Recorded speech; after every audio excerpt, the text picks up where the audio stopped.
a personal Apple Watch story, and more on virtualization with Parallels, Windows, and the M1 Macs. This is MacVoices. Today's edition of MacVoices is supported by RocketMoney. Take full control of your subscriptions with RocketMoney at rocketmoney.com/MacVoices. This week's MacVoices is supported by Kolide. Kolide is an endpoint solution that uses the most powerful untapped resource in IT, end users. Learn more at kolide.com/MacVoices. Welcome to MacVoices. This is the talk of the Apple community, and I'm Chuck Joyner. Folks, it's Tuesday night, 8 p.m. Eastern, 5 p.m. Pacific, whatever time that happens to be, wherever you are. We are in the YouTube chat room at youtube.com/MacVoicesTV doing MacVoices Live. We wish you were here with us. But if you're not, set your smart assistant, whoever he or she is, to remind you next Tuesday to do the same thing, because we will be back here next Tuesday doing exactly the same thing. Maybe not exactly the same thing, because there are a few different things tonight. So I'm going to go around the panel, let us see who's here, and let a couple of them introduce themselves, because we're doing something a little bit different tonight. We invited the folks who are MacVoices patrons through Patreon, and therefore have access to the MacVoices Slack, which is where I posted the invitation to join us. And we have a couple joining us so far. We may have more later.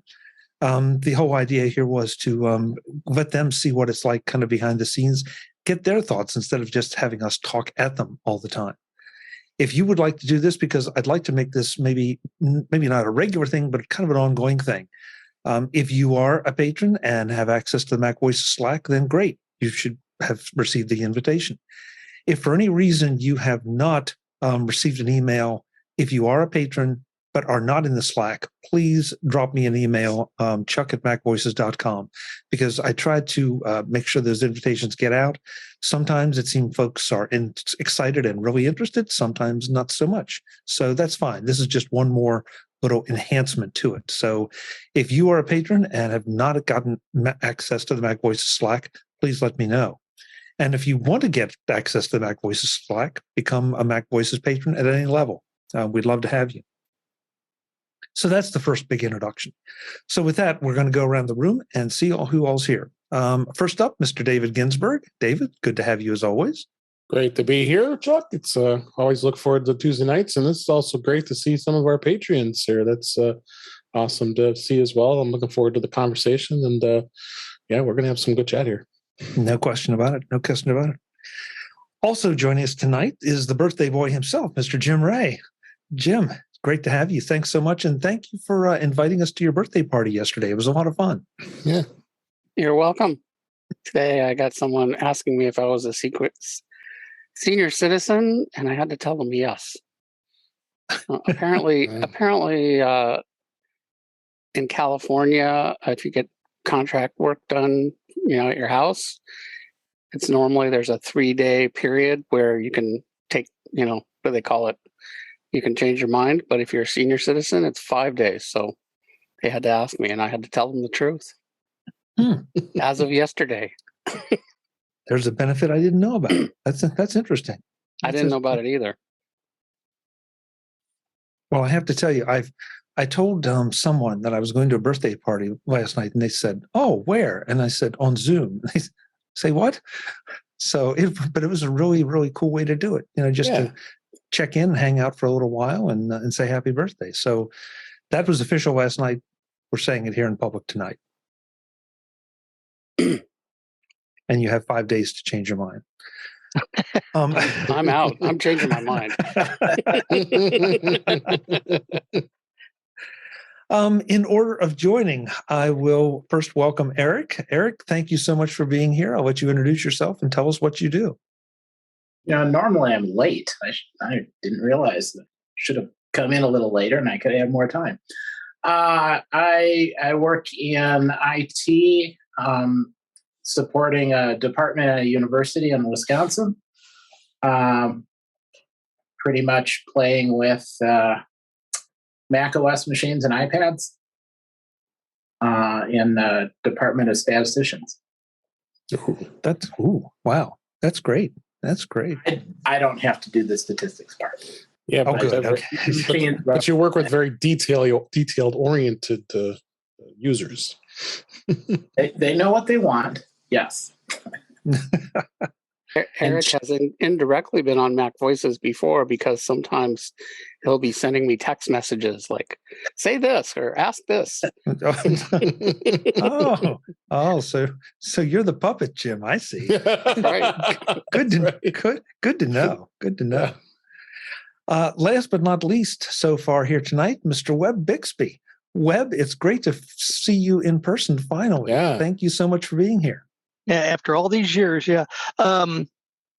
My journey, I'm not a big Facebook guy. I'm not a big Twitter guy. I don't post a lot. My journey I'm a CEO of a life insurance company, but my journey started back in 1982 as a COBOL programmer, and did that for a while, and then at the same time that the life insurance business were doing these product illustrations, came out with IBM PCs, and I happened to be the guy that knew a little bit about the silly thing. So I started going down that path. So that's kind of what I do. Started out as a COBOL programmer, and look where it got me. So. Well, maybe for After Dark, you're going to have to tell me how you became a COBOL programmer in 1982. Because I was around in 1982, and COBOL was already like pretty much in the rear view. But yeah, we'll get into that later. So. Yeah, that's interesting because I remember learning some COBOL in college, which would have predated the time you're talking about, Webb. And so it's I too am a little surprised that it was. Well, of course, I probably shouldn't be. The way that corporate America always seems to be a little bit behind adopting things. Maybe it shouldn't be surprised that it was still in use in 1982. But I'm not surprised it's still in use. I'm just surprised somebody was starting. But there's probably a good story. Yeah, we got to start somewhere, Jim. Yeah. Well, I'm going to do something I usually don't do. I'm going to steal the spotlight for a second, because I have a story that I want to tell everyone because I think it is very, very important. In last week's MacVoices dispatch, I mentioned that on Thursday I missed a regularly scheduled MacVoices publication. And that doesn't happen too often unless something has really gone wrong. And it really did go wrong. Thursday morning, my girlfriend was doing some shopping with a friend, and she had come out of a gift store and she was carrying some pieces of china along with several other things that she had purchased, and caught her foot, I should say, and fell. And because she had her hands full, she really didn't have the chance to try to break her fall with anything other than maybe turning a little bit. She landed on the bags of china. And needless to say, the china shattered. And she sustained a blow to the head as well. And the china cut her. And fortunately, the good news is it only cut her arm. It didn't cut anything else, because if you can well imagine, that scenario and what could have gone wrong, could have gone very wrong. So I spent the better part of Thursday in the ER. Now, why am I bringing this up? Pardon me. I'm bringing it up because pretty much a couple minutes, seconds after it happened, her Apple Watch alerted me to the fact that she'd had a fall. She had set up the emergency notifications. It notified me, it notified her sister, and it also called emergency services. Now, she was not alone, so they'd have gotten around to that because unfortunately, she was with a friend. But if she hadn't been with a friend, it would still have notified her sister and notified me. I think we were both calling at the same time, and she was in no shape to answer. And when we did get through, her friend answered the phone and said, that she didn't confirm the accident. What I didn't realize when something like this happens, though, is that the Apple Watch not only gives you the information on the fall and the fact that it's summoned emergency services, but it also notifies, gives you a little Apple Maps icon that you can tap to show you where the individual is. And as I was driving, because I was about an hour away from where she was, as I was driving, it changed. It would give me an update on her location, so I could see her, not see her obviously, but see her location changing from where she'd originally fallen on the way to the hospital and when she got to the hospital. So that was a feature I didn't even know about. So the good news is 7 stitches later, an MRI and a CAT scan later, and a number of bandages and some antibiotic ointment, she's fine. So that was the good news. It would have been very easy for her not to be fine. And I feel this is so important. We've talked about the Apple Watch as a health device several times here on MacVoices Live. And now I feel stronger than ever. If you don't have one, get one. If you have aging parents, if you have someone you care about that is prone to falls or prone to accidents, by all means, get them one. And make sure that you have them set up the emergency notifications properly so that they can, that you can be notified should something bad happen. We all think it won't happen. We all think it can't happen. This time it happened. It has a happy ending, so that's a good thing. But there are a lot of lessons learned here, not the least of which is what the capabilities are of the watch. So that's why I wanted to relate to you, first of all, why I missed the MacVoices publication, but more important, I just wanted to, do one more urging that, this is cheap insurance. There are three people on this call that are in the insurance business one way or another. This is cheap insurance. Please go buy an Apple Watch. It's the end of the commercial. Hey, Chuck, can I add something to that? Sure, Webb. Give me just a second here because I want to unspotlight myself. Remove the spotlight. There we go. And before you do, any second now, we will be joined by Mr. Jeff Gamet. Pardon me. There he is, Mr. Gamet himself. Hello. Is it party time yet? It is party time. It is party time. Awesome. Webb, you were going to make. I was just going to say along the same lines as the issue that you brought up is also on the iPhone, the medical ID feature.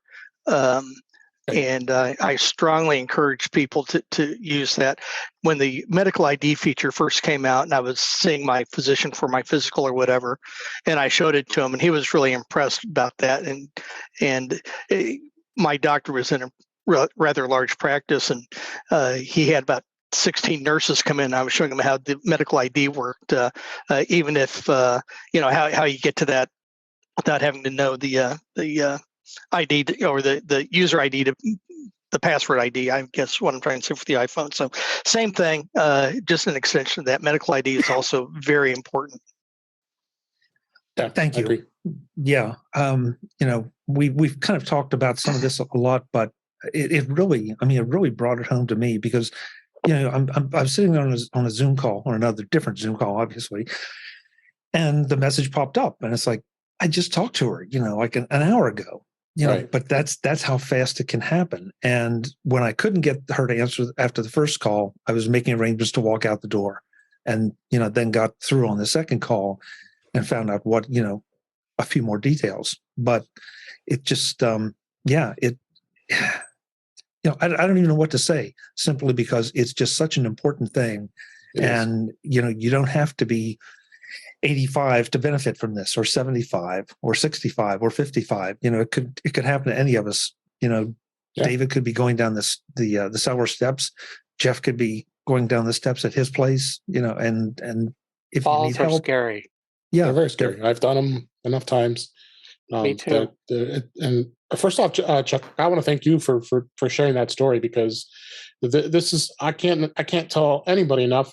But the fact of the matter that I do an iOS podcast every week, you've even motivated me. I want to talk about it again this week, but just not necessarily your story, but just to really emphasize how important it is and do talk about the technology part of. Besides the fact of buying an Apple Watch, the fact of the matter is make sure it's turned on, to have that fall detection turned on, because I can guarantee people are like, oh, I don't need this, and turns it off.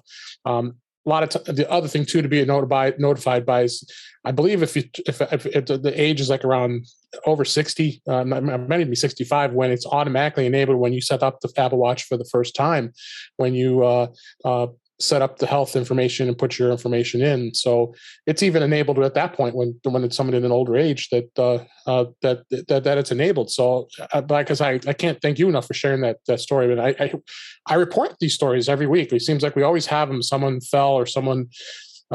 The AFib stories are always the big thing too. And I was like, when I was in my doctor's office the other day for getting a checkup, and the nurse was like, "Oh, well, did you check the blood oxygen level?" And I said, "Yeah." And then she they always put the thing on your finger to measure it, and she's like, "Oh, I really need to get a newer watch because of course it's probably like a Series 1 or Series 2 or one of the ones that don't have all these great new features now." So, but no, thanks for sharing that. That was just, it's just so important, and I think it's a great for the viewers and the listeners to hear this, and please, go get an Apple Watch if you don't have one.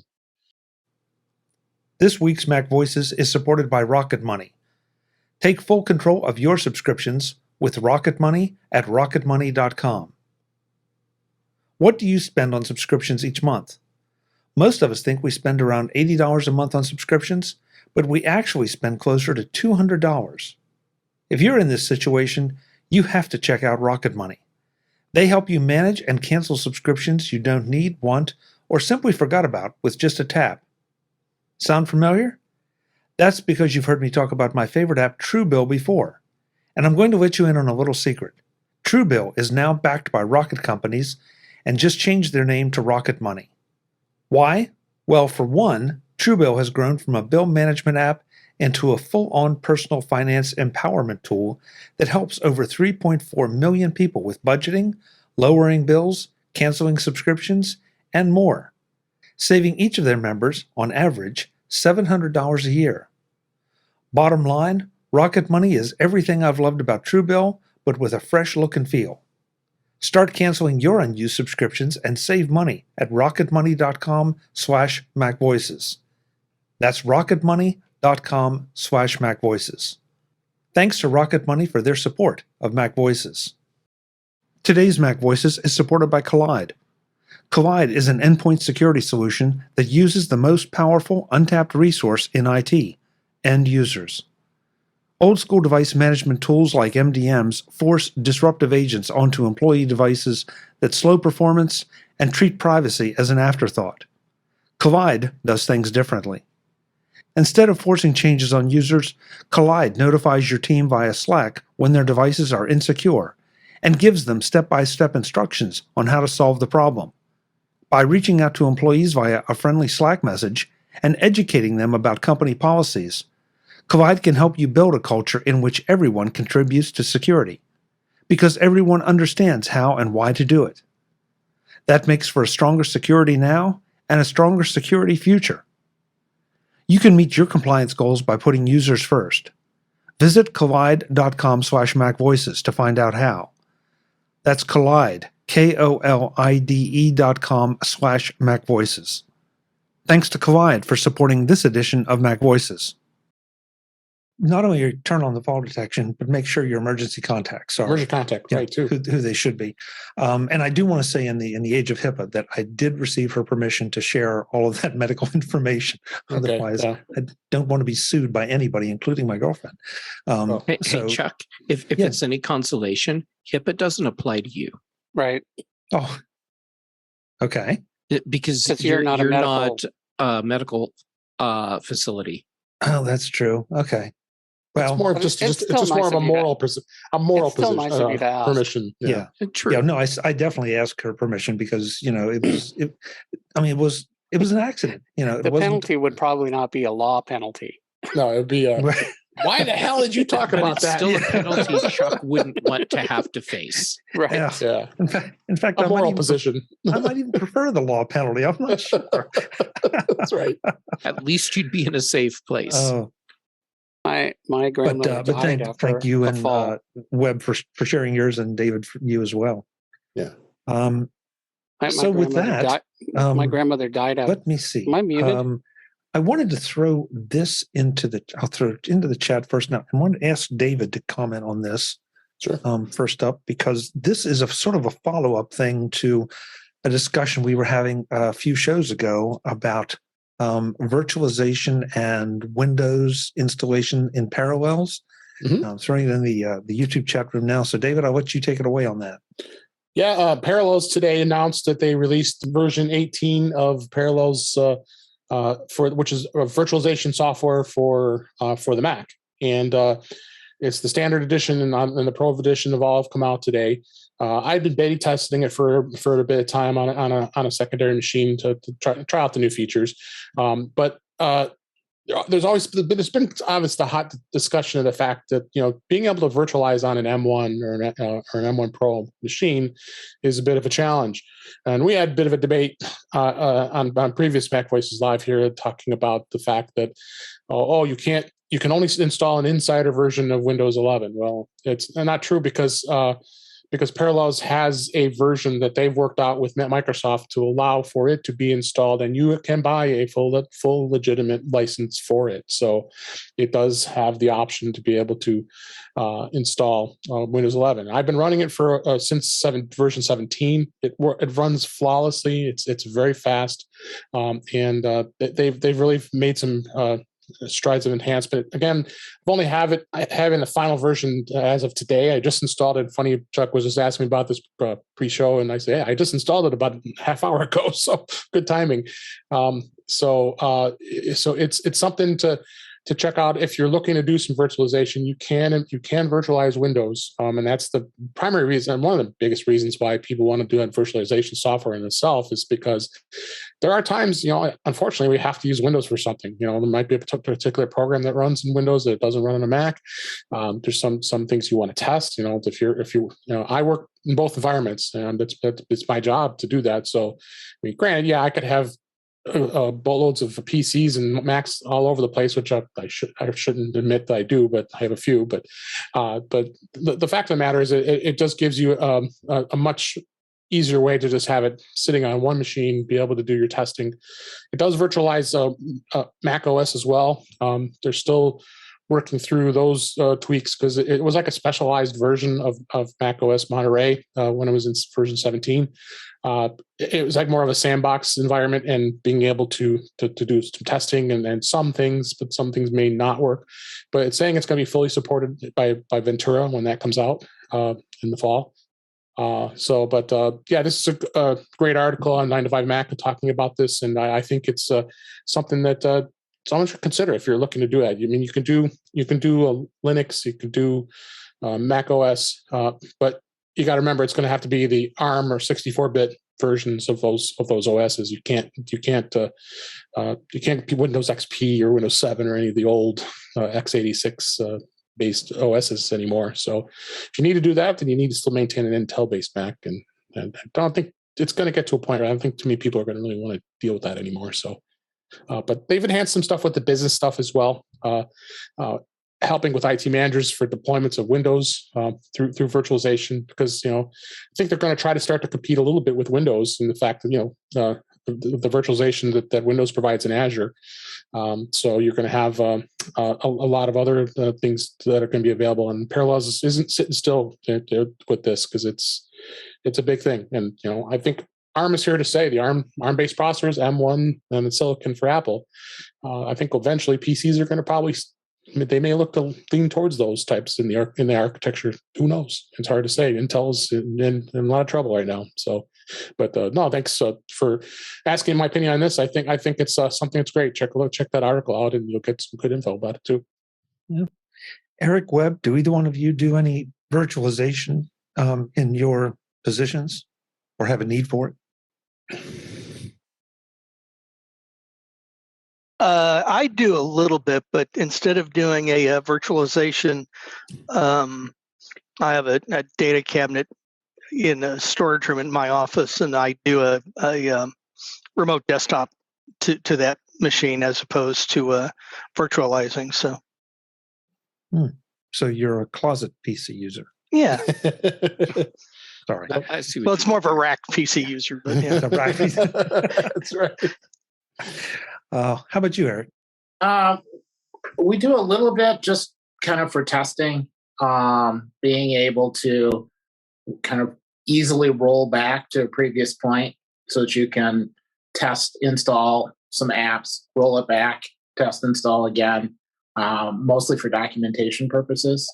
Otherwise, yes, we've got dedicated servers, and you just remote into those. Yeah. With the advent of the cloud, I mean, and that's the thing. The cloud virtualization is a big thing now, especially with Microsoft and Azure.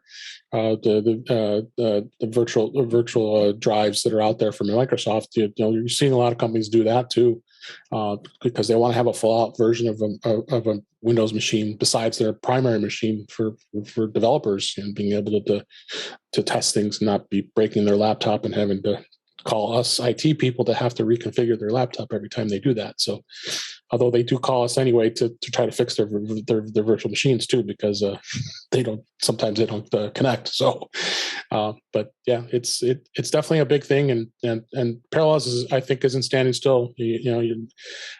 VMware has their version of a 2 Fusion, and they had just started coming out with their new version, and they're way behind, which I was kind of surprised, because VMware is a pretty big company. Parallels is probably a little smaller in the sense of a company that develops this type of software. So it's good to see. I've been a Parallels fan for a long time. I probably can go back to version 5 and version 6 when I was installing it. So I've seen it evolve for a long time. Is Parallels outside of the Mac market? I think VMware is, most of their business is enterprise stuff that's, like Windows on Windows and stuff in server. But Parallels, I think the Mac market is most of what their business is, or am I wrong? It is. No, yeah, so it does have. Maybe that's why like VMware is just sort of like, well, that's just a slice of our business. No, it's pure Mac. They do have Mac Business Edition. They have remote applications, the RAS, the remote application servers. There's a Parallels desktop for Chrome OS, but more on the business side. For home use, it's purely Mac. But they do have another interesting product called the Parallels Toolbox, which has, if anybody here has used that before, it's a great thing with all kinds of crazy tools, including a lot of the stuff we already probably use for a lot of the other applications that are already out there. So yeah, they're purely a Mac centric company when it comes to their product. It struck me, it's interesting Webb brought up the virtual desktop thing, because I've seen that solution used successfully, and I've used it successfully when there was a need for a piece of software that ran only on the PC. But it really is. I mean, we were joking, I think, a couple of weeks ago about just how cheap a piece, you can get a fairly decent PC. Yeah. And that may be instead of jumping through all these hoops, I know it's not great to have a second machine tied on your desk or anywhere, and maybe like Webb, you put it in a closet or somewhere just to pull it out when you need it. Yeah. But that might be the simplest way to do it, and you can then easily move files back and forth one way or another, either a network or Dropbox or right. Whatever. So it just may be an easier path. It is an easier path, but I think being able to back up a virtual version of Windows, it's a big giant file, of course. Being able to go back and easily restore it, it does have snapshots where you can take snapshots and before you make any changes, you can revert back to it. I know Windows has that has that option too, but not anywhere as easy it is to do it in a program like Parallels to restore back to what happened before you installed the patch, let's say, especially Windows. That patch management is a big thing with testing all the time. You have to go back and actually do a lot of testing. You don't just release patches in Windows. You have to test them first. Test them against all your applications. Make sure that it doesn't break anything before you do anything. Just like we do when we're ready to upgrade to the next version of Mac OS. A lot of people don't resist to going to the new version of Mac OS and wait for the .1 or .2 or even the .3 version that comes out before they release it, before they install it on their primary machine. But in the and that kind of applies in the enterprise world too. The same thing with Windows. There's plenty of companies are still sticking with Windows 10 for now, and then Windows 11 is being looked at, then probably within another year, I think you're going to start seeing a lot more adoption to Windows 11. But Parallels gives that option to be able to do a lot of this virtual testing, not to have to set up all these. Granted, you can have a machine that sits in a rack, and you have a room that you put it in. But do you really want to take up the space for that hardware when you really don't need it? You just have something virtual sitting on one machine. You could have 10 versions of a Parallels image in different states of test, and I guarantee people do that. And there should be really no reason to have a physical piece of hardware unless you really need to have it. And it depends on really what you're testing too. Yeah, David, I think your approach is absolutely proper for an IT guy like yourself. Right. I'm thinking of some of the people that we have here in the chat, and pop in and say, I have this one program that I really need to run, and it's like, okay, your path of least resistance may be just buy a dedicated machine. Yeah, if that's the case, for home use, I mean, Parallels does offer the home version of this as well. But if it's something that you really want to depend on, we gave the example last time was Microsoft Access. There's still a lot of people out there still using that. Maybe it'd be best to have it on a dedicated piece of hardware than just remote into it because of the performance, really, depending on how big the database is, and obviously you're not scaling an Access database versus a SQL Server database. So yeah. While we're doing follow-ups, I wanted to throw something else in that's not exactly a follow-up, but sort of a follow-up. And that is the stories that we're going around this week that apparently nobody's playing games on Netflix. They had games? Or watching Netflix. Yeah. I mean, Jeff, did you know that Netflix had games? I did, but it's only because when they first started doing the games thing, they sent out a press release and I was on the media list. Otherwise, I would have had no idea at all until seeing the news now that no one's playing the games. My take is that people don't need to look at this as a failure on Netflix's part. This is part of a broader strategy they have to be an all-encompassing entertainment platform. And they don't need right now to be successful in games. They just need to have the games and just let that kind of roll and build. And then eventually they will probably have a bigger space in the gaming market. But I mean, they'll never be like Microsoft in the gaming space. But I mean, look at the way that Netflix handled their original content. It wasn't about in the beginning of having an immediate success. It was about getting the content out there, and then once they started to get some success, then they threw crazy money at the whole thing, and have had a lot of crap and a lot of success. So, yeah, no one's playing Netflix games today. And I'm betting they're okay with that, but over time that'll change. I'm going to guess that no one here is playing those games because probably none of us have hardware that will run the games. They won't run on iOS. I'm sure they don't run on a Mac. What do they run on? I don't know. I knew that they had games, but beyond that, I don't know anything else. I guess I didn't realize they're included in the subscription I have, I guess, but I didn't know that. And I have no idea what hardware. Does anybody here know what it runs on? That's so funny. I have no idea. Yeah, I don't either. I'm about to find out.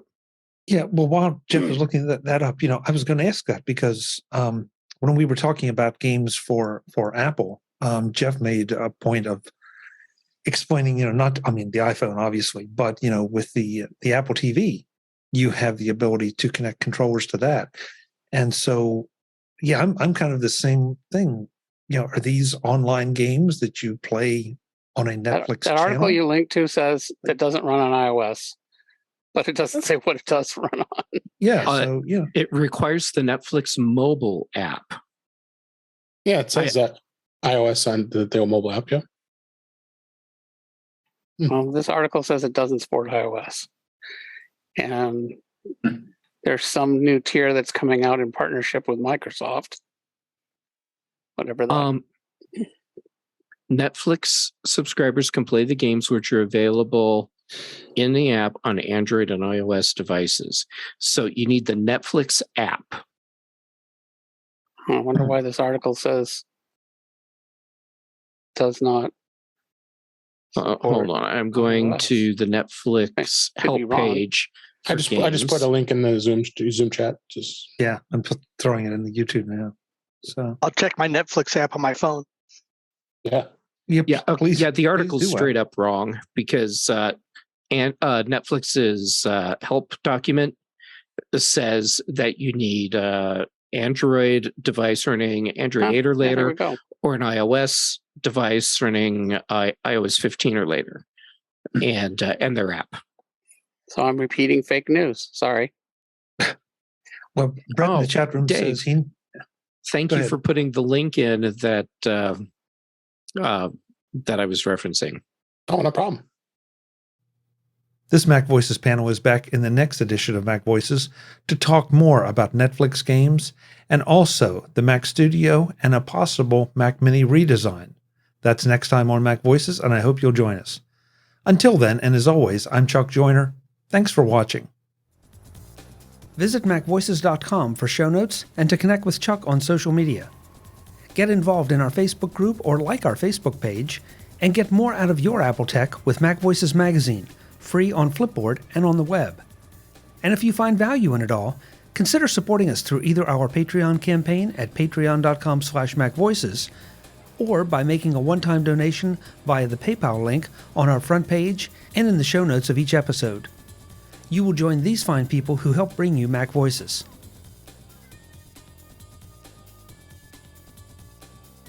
Advertising handled by Backbeat Media at backbeatmedia.com. Bandwidth provided by CacheFly at cachefly.com.